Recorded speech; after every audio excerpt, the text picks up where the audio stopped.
often put it this way. In order for us to be in the state that we are in today as people, we have to be out of our minds. We literally have to be crazy. It is necessary for us to be crazy. It is necessary for us to be backwards. It is necessary for us to be maladjusted. It is necessary for us to be disunited. It is necessary for us to be self-hating. It is necessary for us to be filled with an inferiority complex. In a world where the European is essentially about 10% of the world's population, if that 10% is to continue to rule over the other 90%, it must keep that 90% out of its mind. It must keep that 90% in a state of deception. It must keep...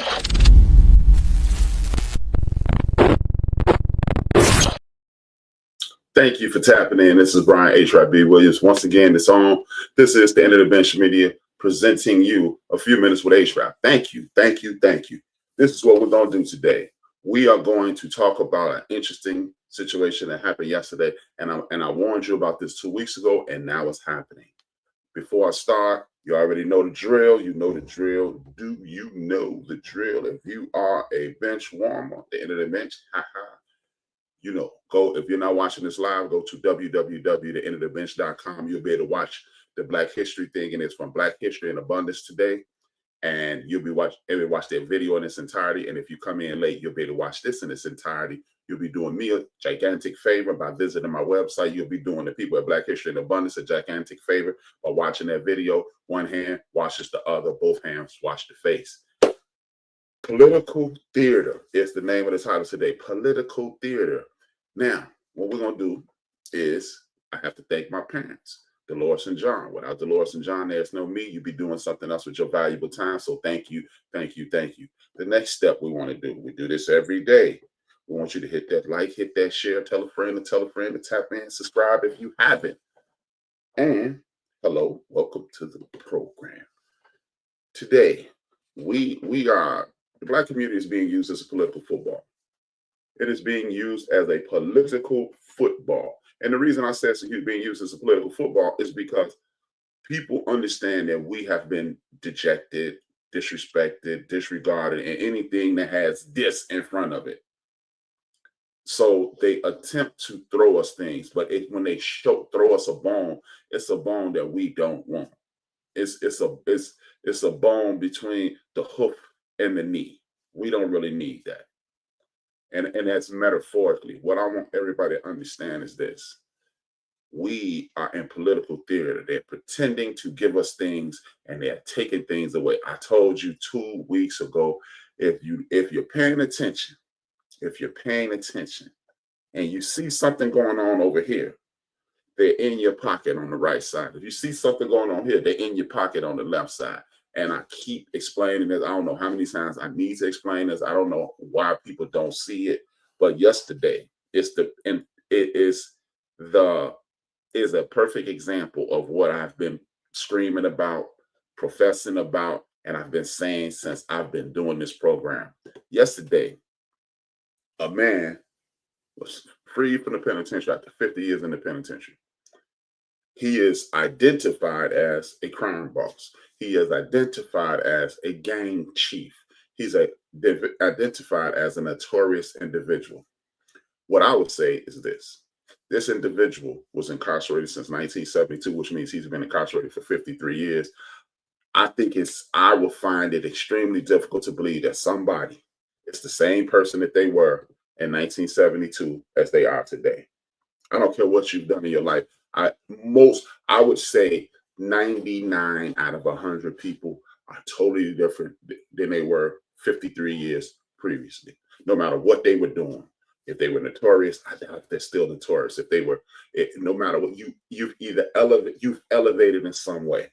So allow me to say this first. No one, unless you are a mass murderer, serial killer, just walking down the street, just killing people and destroying people, should be incarcerated for 53 years for one crime.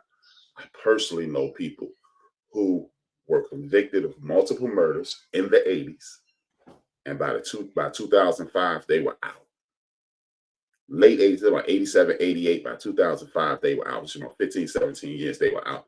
This guy was convicted of a murder in 1972, and he's still incarcerated right today with 200 years of state penitentiary time to go. This is a perfect example about the prison industrial industry that is the new form of slavery in the United States of America. And I know it's somebody out there watching this going, no, you chose to be a criminal. I'm going to cover that as well. Who really chooses to be a criminal? What's the meaning of crime? What I want to do is talk about the political football game that the people are playing with us. First and foremost, again, we have an individual who's been convicted of one crime. And then you got these other crimes trumped up and things of that nature. Oh man, well, he did this and he did that. I want to ask people, and it's ironic that I have a good friend in the chat room. He just popped in. It's ironic that he's from Los Angeles. I'm from Chicago. And there's a lot of similarities in Los Angeles and Chicago. And that means street or organized crime situations. I'm not going to call them gangs because I'm not going to reduce it, because they are organized criminals.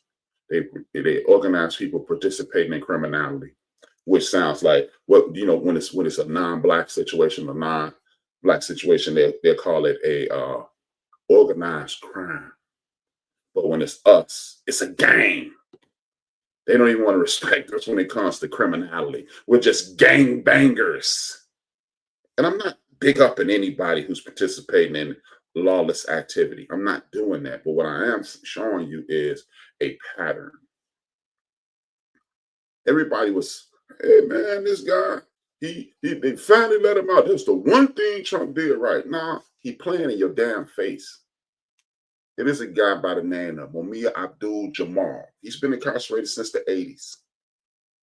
It's a woman who lives in Cuba presently, Asada Shakur. She's been on the run since the 80s. There are literally hundreds and maybe even thousands. I just looked up a few hundred today. Mike Africa. If you don't understand who Mike Africa is, go to HBO and just type in Mike Africa. You'll see a documentary from Mike Africa Jr. You'll see a documentary from Mike Africa Jr. And that'll let you know who Mike Africa is. He was incarcerated for planting his own food, creating his own little universe inside of a house, wasn't hurting anybody. Nobody was killed. Nobody was murdered. Nobody was destroyed. Nobody was molested. None of that. But him and some of his cohorts are incarcerated right now. And I'm not saying that Mr. Hoover needs to be incarcerated, because as I stated at the top of the show, nobody should be incarcerated for the rest of their life. Like some of these guys, like this dude, Michael Harry O. Harris, he was just released after 30-something odd years. You had Ricky Free Ray Ross, I don't even remember his last name. You got other people who are coming out of incarceration after being incarcerated since the 80s. And they got us focusing on this. Meanwhile, I just got news from a reliable source that the Job Corps situation, the Job Corps academic situation has been shut down. As of the 30th, your president, when he let Mr. Hoover go, he also signed an executive order to shut down Job Corps. I mean, Job Corps, what is that? I don't know about that. Well, you know what? Job Corps has saved hundreds of thousands of lives, because some people don't learn in a traditional academic situation. And when you care about the people in your country, you figure out different ways for them to learn. Job Corps has been, people learn how to be electricians, people learn how to be plumbers, people learn how to be carpenters, people learn how to be sound engineers. There's 1,000 ways to skin a cat, and Job Corps was skinning multiple cats, and that's been shut down. But hey, we got a person that was in charge of allegedly in charge of a street organization. We got him on the street. And you know what? His grandchildren, his children, his wife, his friends, they need to see him. He's in his mid to late 70s, so he don't need to be in the cage because he doesn't pose a threat. But while we're celebrating the release of him, what about all the people who are incarcerated for nothing at all? Asada Shakur, why is she on the run? Do you know there are every year in the state of Illinois, I watch the news and I see some type of programming about somebody getting released from penitentiary who was wrongfully convicted. In South Carolina, it was a man who got incarcerated in 1977. His mother hung on. She said, I'm going to be here when you get back. He was let out of penitentiary in November of 2023. His mother died in July of 2023. He was wrongfully convicted. So that means there are literally hundreds of thousands of people incarcerated. But you, as the president of the United States of America, you picked the superstar, NBA young boy, and Mr. Hoover. And I'm calling him Mr. Hoover because he is an elder. I don't care what he's accused of, what he was convicted of. He deserves my respect. He deserves my respect because he's old. I think he's the same age as my mother. But we are not paying attention to those things. We're only paying attention to his history and what they put on the television. It's this dude named Monster Cody in LA. It's this dude named Tukey Williams. And when you put these people in these precarious situations, and then you ask them to make the best possible the best possible decision from that choice. Okay, swamp water or urine. Which one you want to bathe in? You don't want to bathe in either one of them. But sometimes you and your mind, you're making the best choice. And a lot of people are duped by this. And a lot of people will go, see, you have conversations in 3.5 years, and they'll go, see, Obama never freed Mr. Hoover. Obama never did this. You know what else nobody else ever did over the last 50 years? Mamuya Abdul-Jamal. They never freed a lot of the Black Panthers who are still incarcerated. Nobody's ever gone to jail for the murder of Fred Hampton. The people who went to jail for the murder of Malcolm X, they say they didn't even do it. And it's being proven on a regular basis that they didn't do it. But we're not talking about things that are actually affecting everyday life. We're talking about celebrity. And again, it shows that we're in love with people who don't really give a damn about us. Mr. Hoover does not need to be incarcerated. I'm gonna keep saying that because as people come in and they hear what I'm saying, they're gonna say, hey man, but still, man, blah, blah, blah, blah, blah. Nah. So I'm gonna be clear with what I'm saying. But what we need to do is understand that this is proof positive, certain affirmation that we are under attack. These freeing of celebrities and freeing of people who reputed gang bosses and reputed crime bosses and things of that nature, those are distractions. That's so disrespectful to our community. I have a friend who was convicted of a murder. Get his record expunged because to this day he's living a great life right now. And I remember seeing him the day that he did it, and when they said he did it, I know where he was. But he still was convicted. See, we're being distracted with nonsense because there are names that you've heard on rap albums, Big Meech, Larry Hoover, and all these other guys, and these reputed drug lords from coast to coast, to border. It's a bunch of them incarcerated because let's, as my man Jungle Brother say, let's peel back the onion. Let's peel back the onion. Why is it that when we are put in situations that have nothing but horrible outcomes and purposely put there, why is nobody paying the cost? It has been documented that people put dope on the streets of Los Angeles, put dope on the streets of Chicago, put dope on the streets in New York, Miami, Atlanta, and throughout this country, purposely to fund the war. It has been documented. The dude who did it, he's a multi-million. He's worth a couple $100 million now. How you go from soldier to couple $1 billion? The people who were the foot soldiers in that, they've all been unalive in some way, shape, form, or fashion. Why are they not being held responsible for anything that they're doing? So what are we doing? Oh, okay. Now we're putting ourselves in a situation to whereas we're being political pawns. We were literally used as crash test dummies to fund a war against people who were later on attacked us. People like Osama bin Laden, allegedly. I don't know. I don't know all the details. I wasn't in those quiet rooms, but I do remember Oliver North being on television and talking about those things. I do remember those things. So what you're going to do is you're going to reduce my community to nothing. You're going to remove all the funding. Doesn't sound familiar because the same thing is happening right now. You're going to remove all the funding from the communities. You're going to take away vocations from the schools.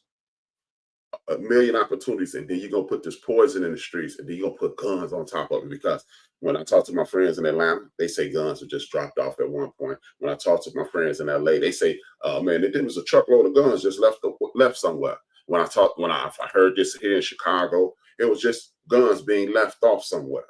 I've heard these stories all over the country. Texas homies, the West Coast homies, East Coast homies, Southern homies. And we all know about the dope. So you're going to take away everything you can, and then you leave me with nothing but criminality. And then when I participate in said criminality and I fund your war, you take the people who funded that war and you make them criminals and the poster children for the wrongdoings of the world. It's their fault that they poisoned the community. Hey, man, I'm not supporting anybody because my family was affected. I don't know anybody whose family wasn't, or very few people that's family wasn't.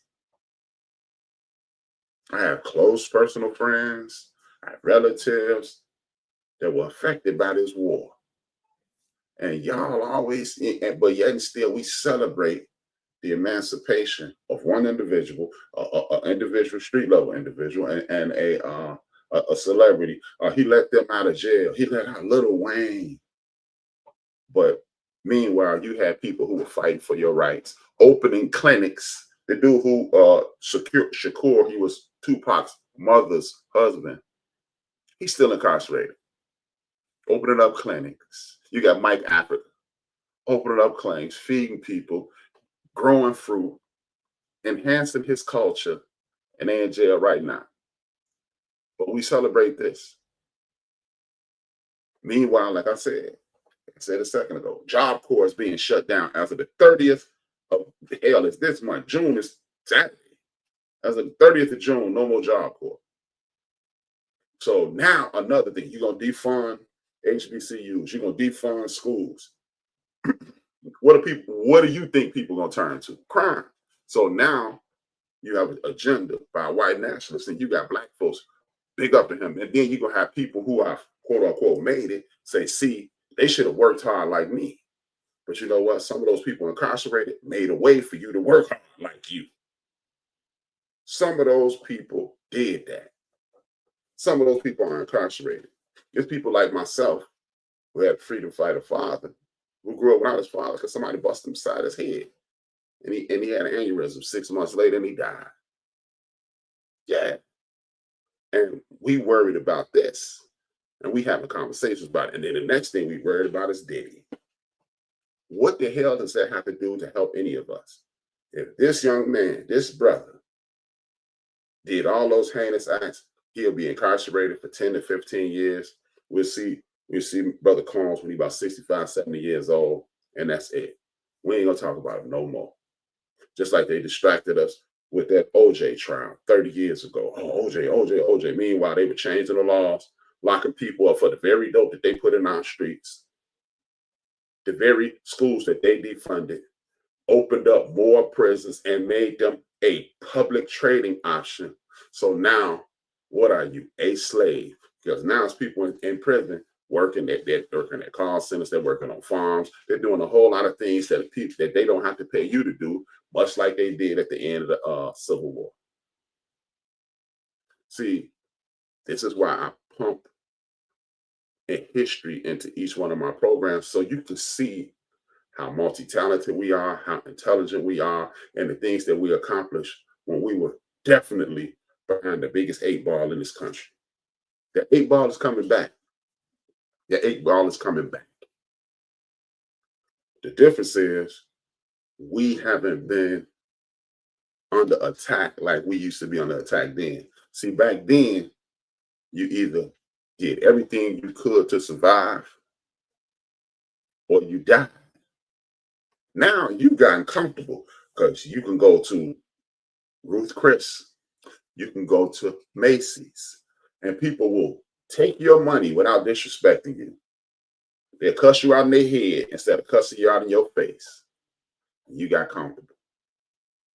Why are we living in a country, the greatest country in the world, according to everybody, making America great again? How do you make America great again? By reducing Social Security benefits, reducing SNAP benefits, reducing educational benefits.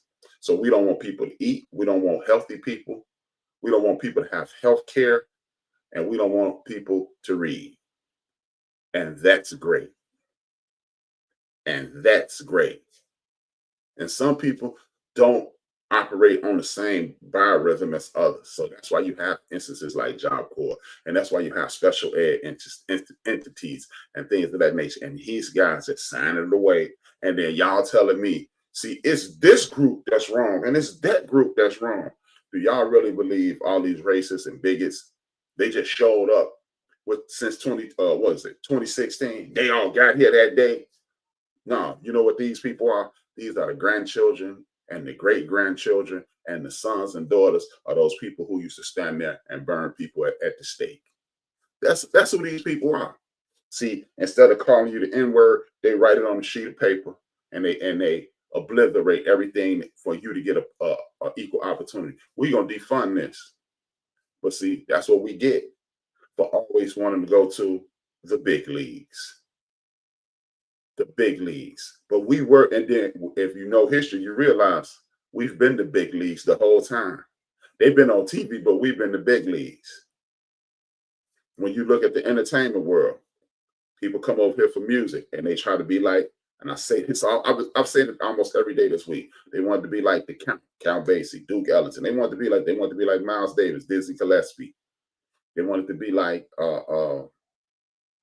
Miles Davis, Dizzy Gillespie. They want to be like Chubby Checker. They want to be like Fats Domino. They want to be like Little Rich.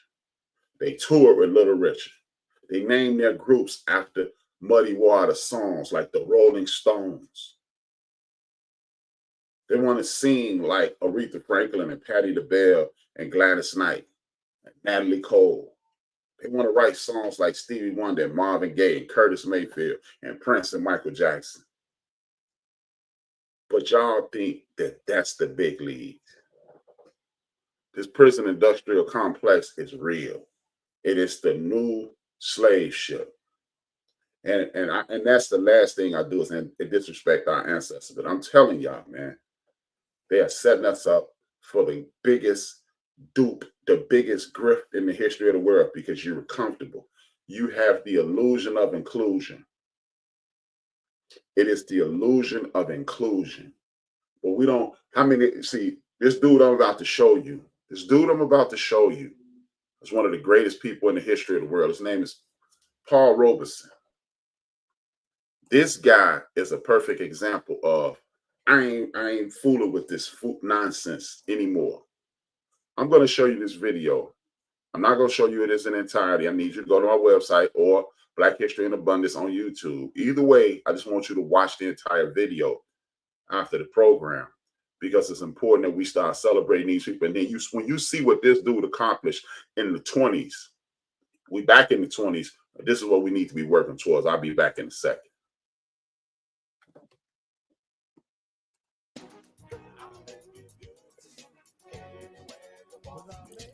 The Black Excellence and Abundance Channel.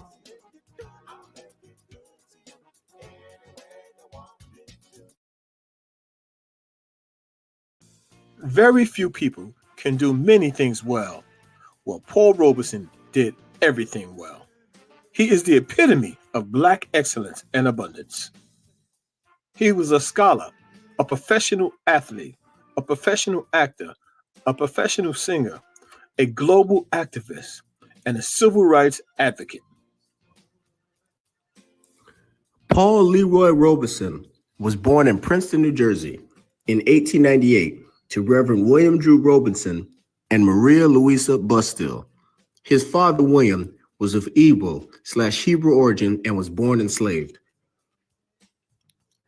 His father, William, escaped from a plantation in his teens and eventually became the minister of Princeton's Witherspoon Street Presbyterian Church. Paul had 3 older brothers, William Drew, Reeve, and Ben, and 1 sister, Marion. His father recognized his gifts at an early age, and young Paul would sometimes fill in for his father during sermons when he was called away. His acting and athletic talents emerged very early while he attended high school in Somerville, New Jersey. There he performed in Julius Caesar and Othello, sang in the chorus, and excelled in football, basketball, baseball, and track. He won a statewide academic contest for a scholarship to Rutgers and was named class valedictorian. In late 1915, Robeson became the 3rd African-American student ever enrolled at Rutgers, and he was the only one at the time. He starred on the Rutgers Scarlet Knights football team. While at Rutgers, he joined the debating team, sang off campus for spending money, and on campus with the Glee Club, this all during the time of Jim Crow segregation. After a standout junior year of football, he was recognized for his athletic, academic, and singing talents. At Rutgers, Robeson expounded on the hypocrisy of African Americans fighting to protect America in World War I, but while at the home, not being given the same opportunities in the United States as whites.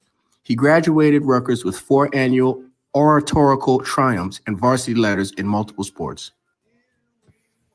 He was selected first-team All-American in both his junior and senior year and was considered the greatest ever by many. Academically, he was accepted into Phi Beta Kappa and Captain Skull. His classmates recognized him by electing him class valedictorian for a second time. Robinson entered Columbia Law School in February 1920. Robinson met and married Eslanda Essie Goody in August 1921.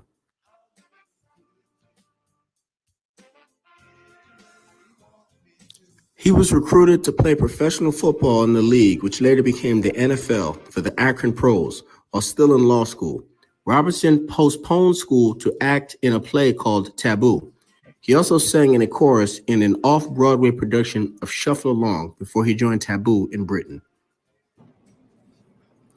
After the play ended, he befriended Lawrence Brown. These are the people that we need to be modeling ourselves after. They don't teach you about Paul Robeson because then they want you to only believe. They want these young men who play in the NBA to believe, hey, you can get $100 million and you don't owe anybody anything. You just owe a few people. Now you owe everybody. You owe the Paul Robesons, you owe the Malcolm X's, you owe the Dr. Kings, you owe the Thurgood Marshalls, and many other Fannie Lou Hamers, Coretta Scott King. You owe every ancestor in the history of this country and the history of this world to help out each other. It's time for us to be tribal. It's okay to be tribal. Everybody else is tribal. But you see, this dude was an attorney, one of the greatest entertainers in the history of the world, one of the greatest voices in the history of the world. He's one of the most intelligent people, one of the most oratorically talented people in the history of the world. He could do whatever he wanted. He was a lawyer. He was a singer. He was an actor. He was a football player. He was great at all of them. So when you see that, again, this is why I show you these things. And this is why I need you to go to Black History in Abundance on YouTube, or just make it easy. I make it easy for everybody. You can just go to my website, which is www.theendofthebench.com, and you will be able to watch the video in its entirety and understand who the late, great Paul Robeson is and was. See, these are the things that we need. These are the times we are right back in the 20s.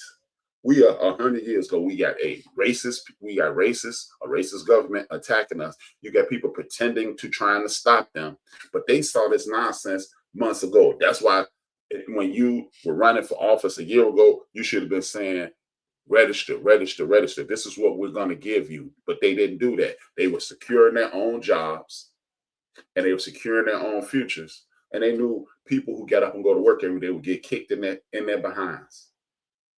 But we don't discuss these things. But we do discuss the argument between Kendrick Lamar and Drake. Why is it 50, 45, 35, 45, 50-year-old people talking about two 30-year-old rappers arguing? That's insane. But you're not talking about healthcare. You're not talking about child care.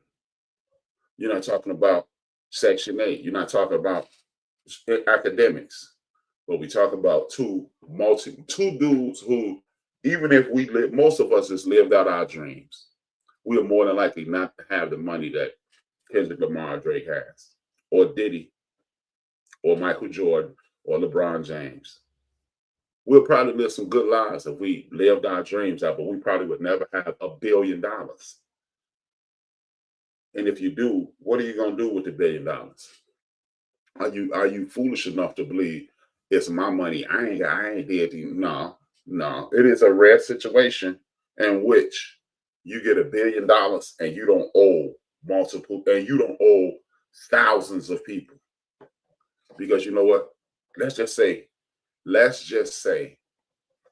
you're in a situation like me, where both my parents are gone and my mother poured into me like you wouldn't believe, like pouring the ocean into me. My father died 4 months before I was born, so my parents are gone, and I just got to take care of my kids now. Because guess what? There's people who helped raise my parents, and I owe them. There's people who helped raise me: Willie Green, Fred Thomas, Jimmy Fields, Ray Shannon, Stanton Payne, just to name a few.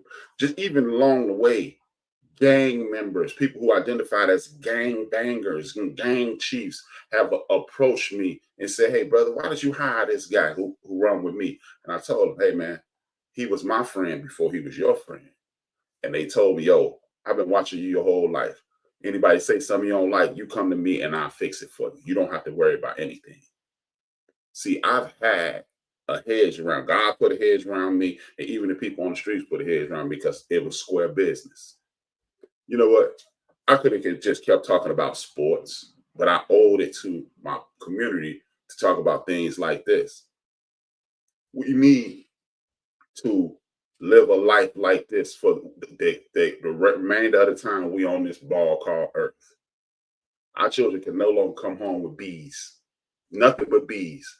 A C means that you were not doing your best. And if you're getting a C, that means you need to be working with your child to bring that up. Because you think you need, 100,000, 110,000 Black women lost their jobs in April. We in May, we about to end May. It's probably be another 100,000. But that's not the problem. The problem is this: we are not co-opting and crowdfunding the right thing. We'll crowdfund one of my favorite groups. They asked for 200,000. They got $2 million to do their album, De La Soul. Big ups to one of my favorite rap groups. I'm not saying that they're wrong, but you know what? We need to be having organized meetings at these churches. Most churches, I keep telling y'all, the church is the home base, whether you're religious or not. Because if you got 200, 300, 75, 100 people that are constantly coming together, those 100 people know at least 5 people each. And those 5 people know at least 10 people each, and so forth and so on. You can crowdfund and get a grocery store built in your community. Yeah, hey man, I don't want this job. I hate this poo butt job. I wish I had the funding to open a grocery store, because see, if I had the funding, I would do ... If you go to church every week, you can talk to your pastor. You can get a whole bunch of people to put money together, and now we can give you $500,000 in the community on the west side, the community on the south side of Chicago. I'm just using my city because I don't know how your city is constructed. Then we got 2 grocery stores that we only go to.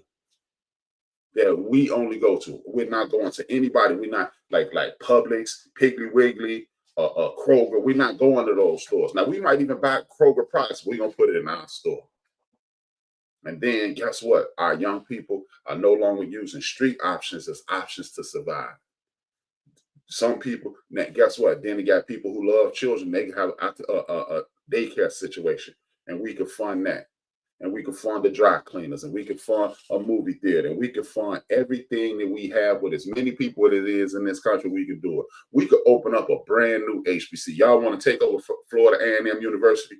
We can go to a centralized location where there's a whole lot of land, and we could build a brand new institution.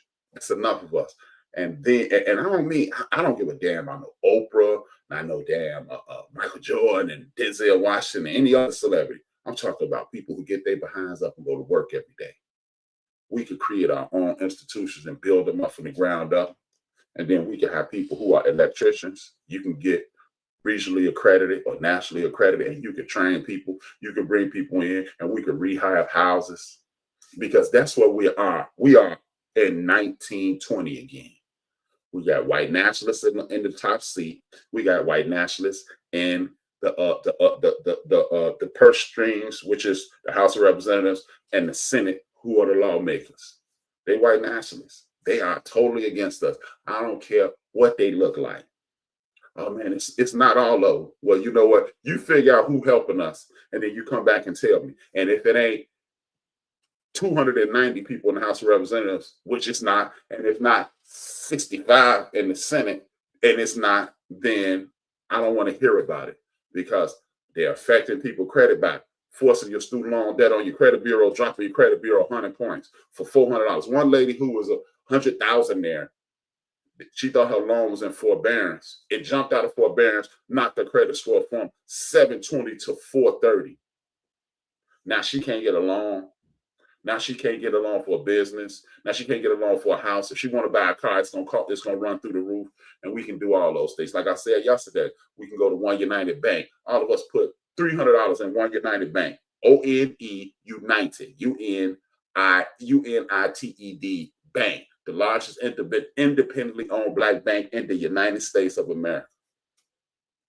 If all of us just threw $300 in there, guess what? One United can create their own credit scale and lend you money for a house and lend you money for a business, because then you bringing that money, right? The interest is going right back to them. And this time, we don't want we don't want equitable treatment. We're gonna do our own thing. Cool. You keep your stuff. You keep your stuff.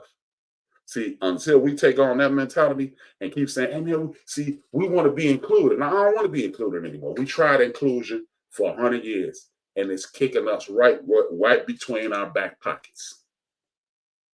You don't have to agree with me. You don't.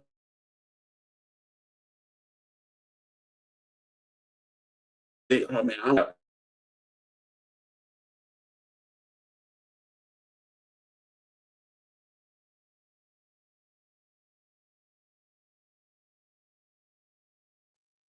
Take off the www and put at gmail.com.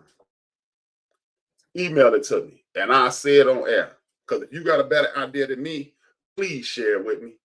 I ain't here to tell you that I'm right, but I know I'm right about this. We are under attack. They shut down schools. That don't hurt. That don't help nobody who get up and go to work. Now, your son, your daughter, your niece, your nephew, your neighbor, your cousin, what they gonna do when they graduate next week? They messing with the FAFSA program. What they gonna do when they want to go to a trade school? What they gonna do when they want to go to a university? Now you got to go to community college. There's nothing's wrong with that. That's super dope because it's cheaper. You go to community college for 2 years, like here. You go to Daly College, you go to Harold Washington College, you go to Malcolm X, and at the Wright College, there's a bunch of them throughout the metropolitan Chicago area. And then you go transfer to a university, and that's cool. But what about the people who don't know about that? What about the people who are first generation academics? And I really want to go to college because my mom wanted me to go to college, and I don't know what I'm doing. So they reducing academics because they got you believing that money is the key. Nah, it is. Money helps. Money is the gas. It ain't the key. Knowledge is the key. Caring about people is the key. But we worried about Shedeur Sanders. We worried about Puff Daddy. We worried about Larry Hoover, Mr. Larry Hoover. And the reason I keep calling him Mr. Hoover because he's old enough to be my father again. So, oh man, you respecting this? No, I'm respecting a black man who's old enough to be my father. I don't care what you did in your life. You need to be called Mr. Like I said a couple of days this week, Monday and Tuesday. When last time you sat down with your grandfather, your uncles, your aunts, your parents, and just talk to them about what happened in their day, so you can share with your children. How many of us know people who didn't grow up in our family, people who have relationships with people in our family who didn't grow up in our city or in our state. How many of us know those people? Because we've been so hard pressed into getting into America. See, I got the right to read, to interact with your community, to pick up trash in your community, to uplift the people around you. You got the right to do that too. You ain't always got the right to go to Ruth Chris. You don't have to. They gonna serve me. You really would listen to that. You really want to go to a restaurant where they don't want you there and have them prepare something that you're gonna put in your body. You really want to go to a store that they don't want you there and buy their goods to show them, hey, I could afford this too. I could overpay for this nonsense too. That's what we're out here doing, y'all. Meanwhile, Actively Black got the same gear at a better price. And even if it's not a better price, I ain't heard too many people say, man, Nike tripping with these $200 shoes.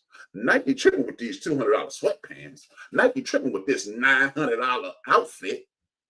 But when you go to Actively Black, you have no problem telling them, hey man, won't you? What if I buy two? What do I get? You get 2 shirts, Joker. You get 2 damn shirts. And then we over-critique, over-analyze everything. Hey, man, HRap wear the same black shirt every day. Yeah, I do. It's called a uniform. But you'll get people saying that. You will get people saying that stupid-ish. You will. But you won't critique NBC. I've seen misspellers on NBC. I've seen people say ain't got no on NBC, MSNBC. I've seen a lot of that foolishness. It's a white guy on ESPN called a white woman a BITC, you know the rest. He ain't get suspended, he ain't get fired, he ain't get nothing. But we working for the big leagues. I got criticized for criticizing somebody, which I should have been criticized for criticizing somebody, because it ain't my business. It ain't helping me. It ain't feeding me, financing me, or loving me. But I saw through it. I said, man, why is Shannon Sharp getting a job at ESPN and he got Club Shay Shay and Nightcap killing the game? Why would you go get a job? And people criticize me for that. But why are we chasing these entities that are chasing us? Stuart Scott walked so Stephen A could soar. People don't even make the correlation that Stuart Scott is the reason you have Stephen A. Smith. And don't nobody talk about our brother Stuart Scott, late great Stuart Scott, rest in peace. But Stuart Scott did that. He made it so it was cool to be his authentic self on there. So now you got this loud guy, bombastic and with very little knowledge, you know, seesawing, flip-flopping on TV every day. I mean, he got $100 million. And see, he go to HBCUs. And he also sits on TV and kicks our brothers in the back. Well, I could have did this. Well, you could have just shut your damn mouth. See, I ain't gonna come on here and denigrate nobody. Because you know what? I'm gonna make the best program I can make. And it's gonna keep getting better, and it's keep getting better, and it's keep getting better, and it's gonna keep getting better. And then it's gonna be, let's say 1 million people subscribe to me. I don't care what the other people watching. I just need to be the best me.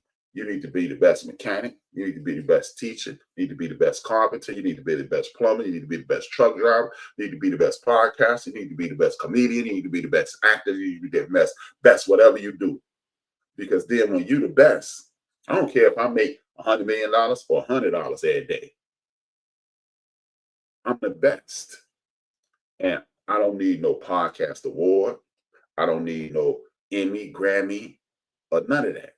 Because we sit around and let people tell us what we need to do when they are mimicking us. They got you trapped in this foolish, dumbass race game. Oh, well, he white and he black. Those are made up constructs. Where is the only? I have looked at that map extensively since I was 10 years old. I have never seen Blacklandia, never seen Whitelandia, but they got your fool behind hating white people. hating black people. Now, I'm about to sound like a hypocrite because I don't like white people. Now, European people I have no problem with, but people who identify as white, I definitely have a problem because you're not. You bought it. What does that mean? You're white. What's the culture of white? You know what the culture of white is? Hate mongering, deception,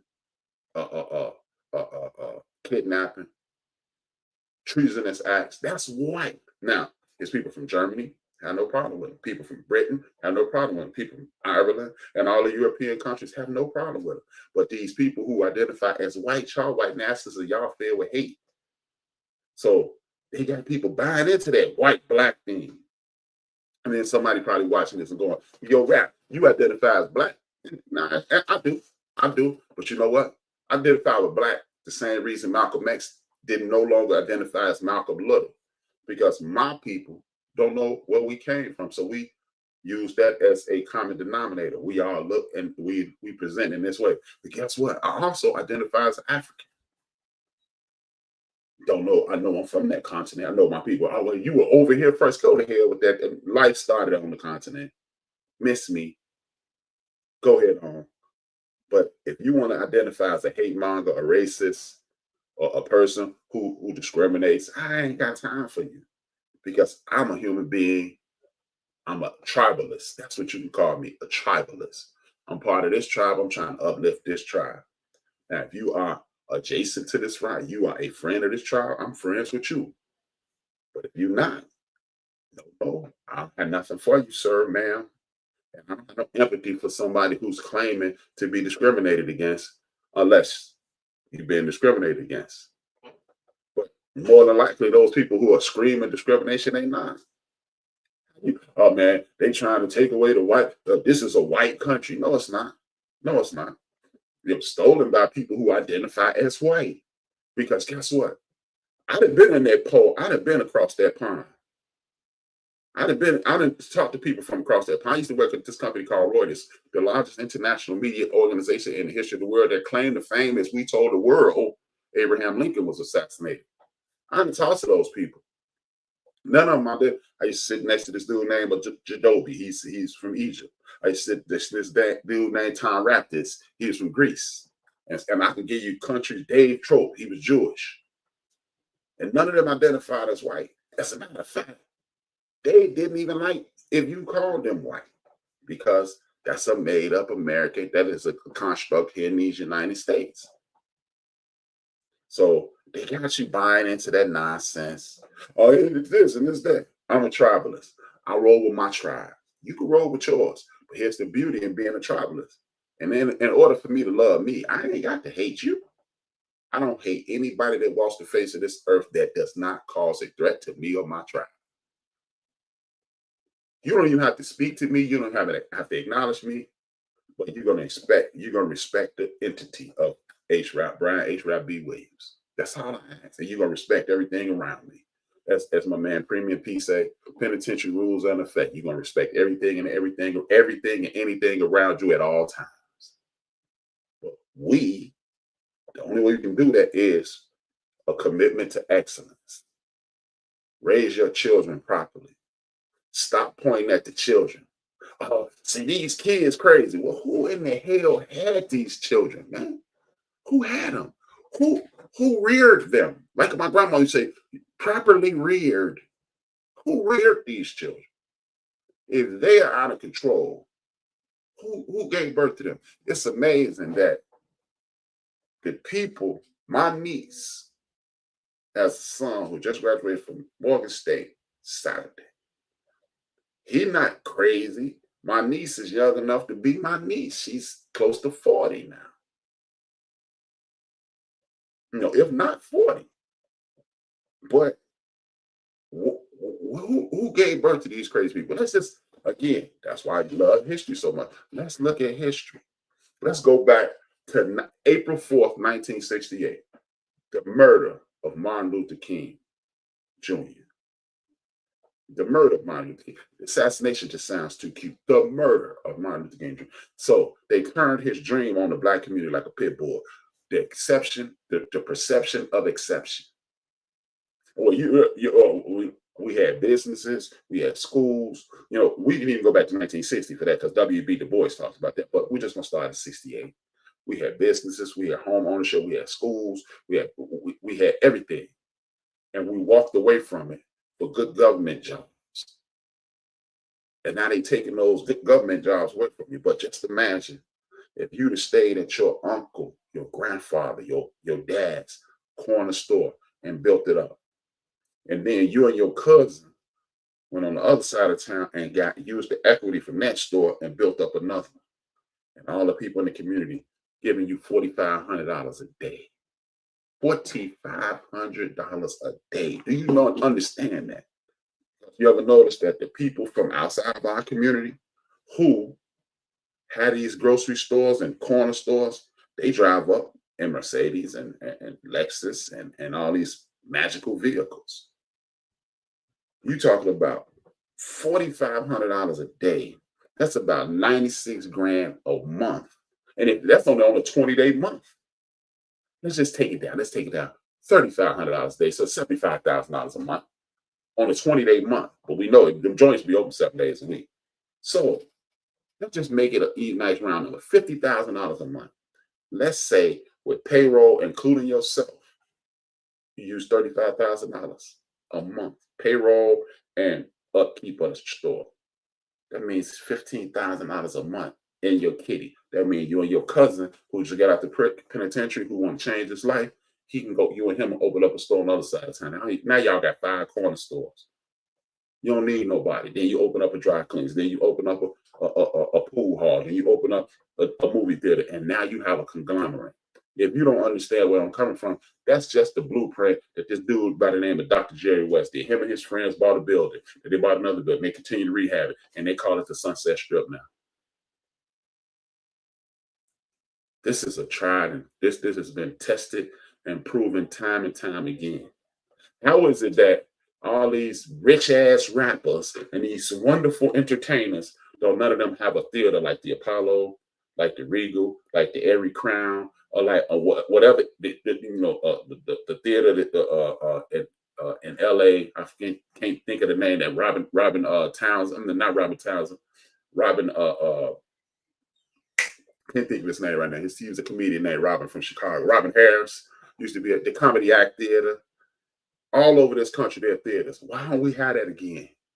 How is it that we had a chitlin circuit and now we eating healthy? We're going to call it the green circuit, the cabbage service, whatever you want to call it, circuit. Why don't we own those joints now? Those things, that's what got us over. That's why James Brown died a multimillionaire, because he owned radio stations, he owned taverns, bars, and things of that nature, and you have people traveling and they living a good life. Why is it that some of the richest people in our entertainment world are comedians, but none of them only know of one of them that owns his own super funny comedy club in Seattle, Washington, Nate Jackson. Young brother, 35, 40 years old, owns his own club, and he's still touring, and he's still making money.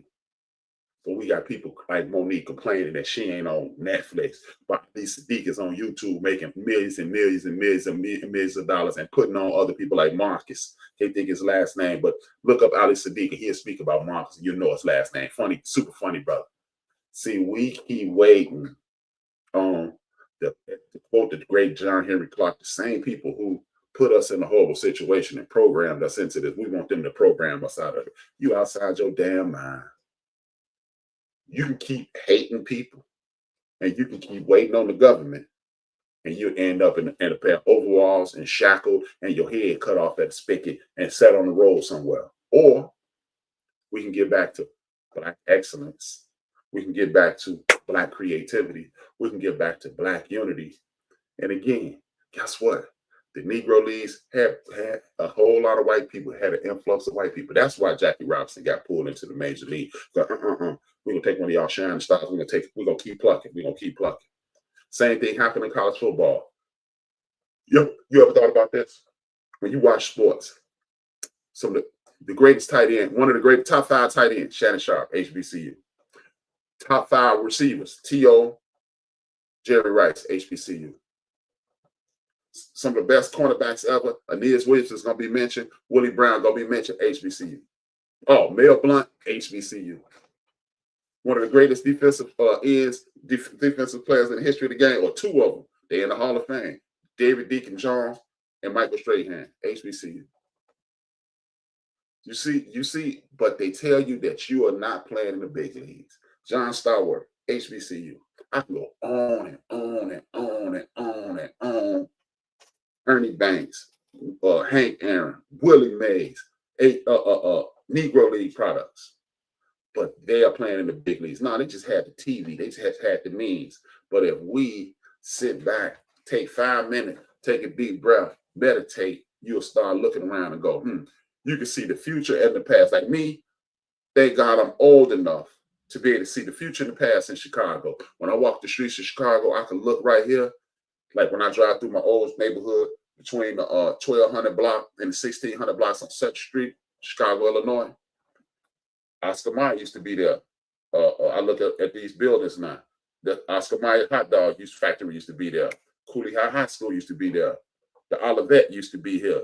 Terry's, Jerry's, the Congress Pizza, not Congress, I forgot the name of the Black Pizza Point. Farmer Brown, another joint. I see the future, I see the past and the present at the same time. I'm literally a time machine. I see the history and the present. But now I'm gonna tell you what the future is. The future is at us stop talking about it and be about it. Just support me. Thank you for the support. Hit that like, hit that share. Please, please, please. Thank you, thank you, thank you. I really appreciate you in there. Hit that like, hit that share, subscribe if you haven't, please. And hello, thank you for the support. Thank you, thank you, thank you. But don't just leave this program with the support that you've given me, man. And thank you. More people subscribe today. I had thousands of people tap in today on other things. Really appreciate it. Go to www.theenofthebench.com. If you like what you're hearing and you want to hear more, go there and get more of the work that I've done. I would appreciate it. Greatly appreciate it. But don't just support me here. Support me by talking to your cousin. Support me by talking to your uncle. Support me by talking to your brother. Support me by talking to your sister. Support me by talking to your homeboy. Have a debate if necessary. Man, that dude HRap don't know what he's talking about. He sound like a damn fool. Cool. Because if you think I sound stupid, that means you have a better plan. If you got a better plan, whoever it is that told you to tap in with me, they know how to get in contact with me. If they get in, and you present something better, damn it, we gonna do it. I got couple people coming on. I got my man Jesse James from Vietnam vet. He coming on. He gonna share some information. I got my man Jay Williams. He's a realtor. He's a rehabber, and he's a junker. He's doing his thing here in Chicago. He gonna come on. We're gonna make this work. All I need is for you guys to continue to support at the rate you support, man. I doubled my subscription base since January. Shout out to everybody who has. It is super duper, super duper dope. I really appreciate you. But don't just listen to HRap on a daily basis. Bring somebody in. And I hope you bring somebody in who totally disagree with everything I say. So they can say, man, he need to be doing it like this and improve me. See, because just because I speak with confidence, don't think I think I know everything. I understand that you can create an entire universe based on things that I don't know.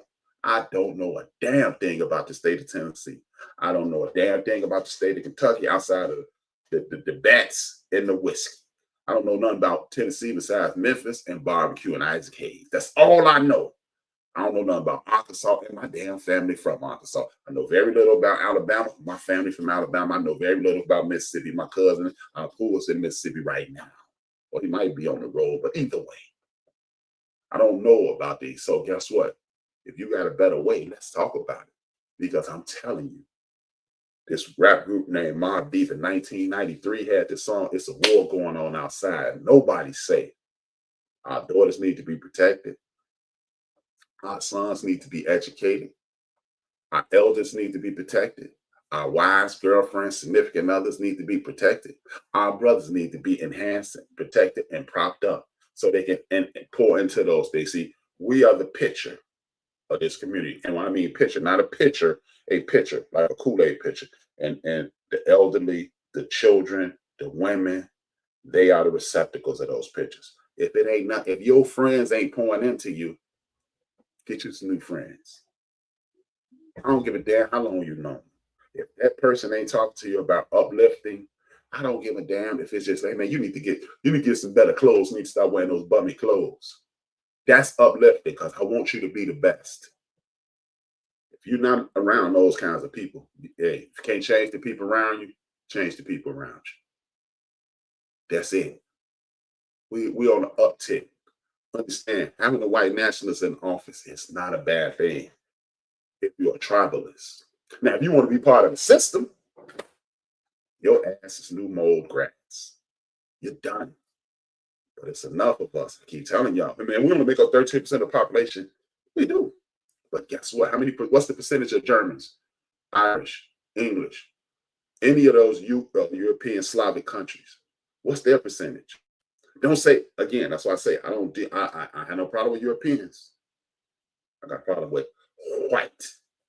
Because white usually follows by nationalists. I'm white. No, you're not. Because you know what? All the white homeboys I got, the Patrick Finns, the Michael Flanks, the James Devines, and I can go on and on and on and on and on and on. Cats that I grew up with, cats that I met along the way, they don't identify as white. I'm German Irish. I'm Irish Catholic. My mother's French and my dad is from here. He's Portuguese. And they tell me their heritage. Mike Nick told me he was Jewish right off the bat. Yeah, I'm Jewish, man. I ain't white. Yeah, see, the man hit me with information that took me back to the 1500s, man. Brett Kozlowski, Robert Lawson. They was hitting me with information about their heritage. That's how I know it's the difference in a white guy and a person with European descent. So you can take it any way you want, man. Rap, you talk about the racial thing. Yeah, yep, I do. I big up black folks every time I get it. But guess what? One of my closest cousins, he was like a brother to me. He got a child by a white woman. I got my uncle Otis. He got a child by a white woman. Hey, who you lay with don't have nothing to do with me. Because clearly if you land with them and you chilling with them and you rocking with them, they good folks. But I'm talking about these other folks who setting up, who closing. How the hell do you close Job Corps? How in the hell do you close Job Corps? How in the hell are you defunding schools? How the hell are you defunding Medicaid, Medicare, SNAP benefits? You don't want people to go to Head Start and kindergarten, but you're a good person because you're a businessman? Boy, stop. But Hillary Clinton, she should have given that money back to the Arabs gave her. Then you take a $500 million gift. It's for the United States. Boy, stop. That's what a white dude is. That's what a white guy is. That's what a white guy is. Jane Elliott is not a white lady. She's a woman of European descent. It's the difference. That dumbass lady who's the press secretary, or the dumbass lady who is the head of the DOJ, they white. Your president is a white guy. He's a white guy. Period. I don't know about no politicians, but I'm talking about the people that I know, good folks, man. Miss Down, 1981, 6th grade. She was not a white lady. She's a woman of European descent. Because you know what Miss Down told me? You can be anything you want. You're the type of person that needs to be a historian. She told me that when I was 11 years old. Stuck with me. Because history was my favorite subject, and I was the class clown. And only time I paid all the way attention is when she started talking about history.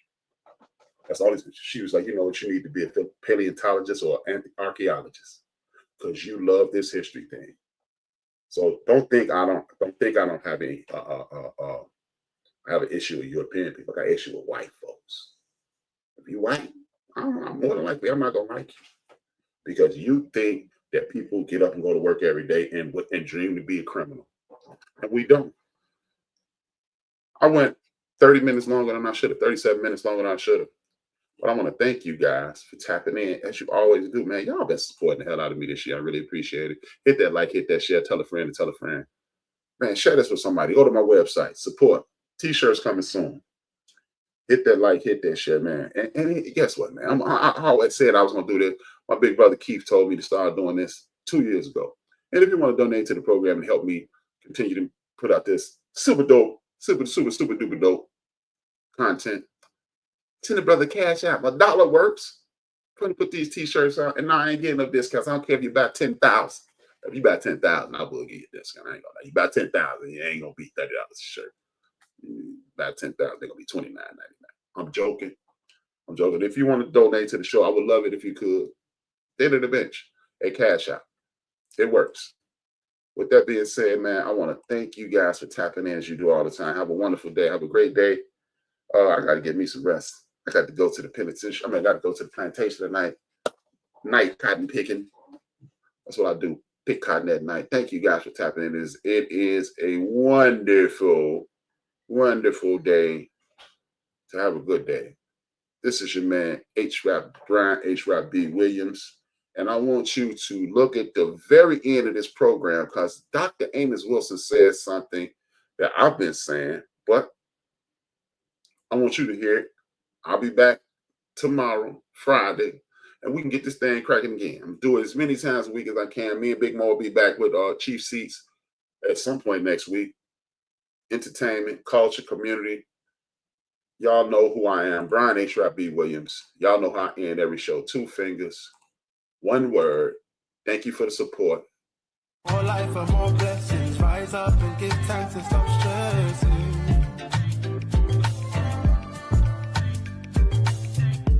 More life and more blessings. Rise up and give thanks and stop stressing. We don't take no L's, we take lessons. They can't stop our vibe, we keep them guessing.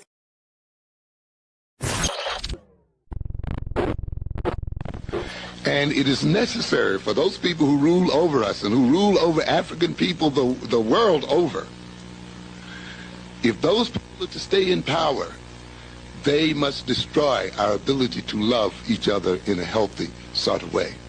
This is why